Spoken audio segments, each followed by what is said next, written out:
Bom dia, eu sou a Bárbara Buchala, economista Santander Private Banking, e esse é o Morning Briefing do dia 15 de julho. A inflação ao produtor nos Estados Unidos veio levemente acima do esperado em junho, em alta de 0,2%, quando a projeção apontava para aumento de 0,1%.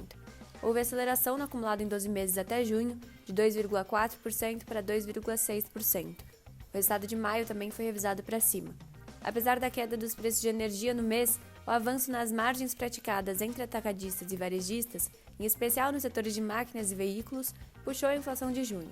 O núcleo do PPI, que exclui preços mais voláteis, também superou as expectativas, ao avançar 0,4% na margem e acelerar para 3% em 12 meses.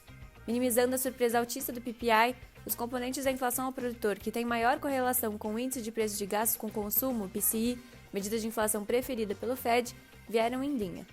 Em suma, o resultado do PCI no dia 26 de julho será importante para confirmar que a inflação voltou à tendência de queda desde abril, depois de leituras fortes no primeiro trimestre do ano.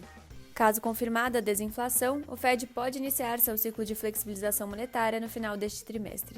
As taxas das Treasuries registraram nova queda na sessão de sexta-feira, precificando o afrouxamento dos juros nos Estados Unidos. O dólar se enfraqueceu adicionalmente em relação a outras moedas fortes, mas o movimento do câmbio no Brasil foi modesto, de pequena apreciação. O Ibovespa encerrou sua quarta semana consecutiva em alta, acompanhando a alta das bolsas de Nova York no último pregão. Mas a curva de juros doméstica, mesmo com o fechamento das Treasuries, reagiu aos novos sinais de resiliência da atividade no segundo trimestre desse ano, em um contexto de mercado de trabalho aquecido no Brasil. O volume de serviços ficou estável na passagem de abril para maio, desempenho acima do previsto pelo mercado. 2 dos 5 segmentos registraram alta na margem, com destaque para os serviços prestados às famílias, que cresceram 3% e compensaram o recuo anterior. No sentido contrário, o setor de transportes caiu 1,6% no período. Nesta semana, os mercados globais acompanharão a decisão de política monetária do Banco Central Europeu. Esperamos manutenção das taxas de juros nessa reunião, mas continuidade do afrouxamento monetário à frente.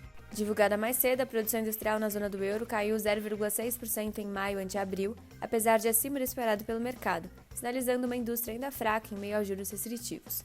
As divulgações dos desempenhos da produção industrial e das vendas do varejo norte-americanas de junho serão importantes para reforçar as apostas do mercado de que os cortes de juros começarão em setembro.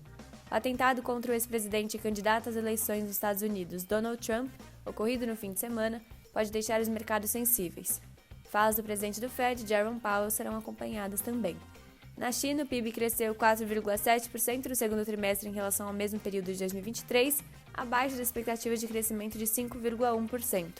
O estado ainda indica uma desaceleração em relação ao crescimento do primeiro trimestre. A indústria e o investimento fixo mostraram um desempenho positivo no período, enquanto o varejo foi mais fraco. A leitura do PIB aumenta as expectativas pelo anúncio de mais medidas de estímulo à demanda doméstica chinesa durante o terceiro plenário do Partido Comunista, que terá início nesta semana.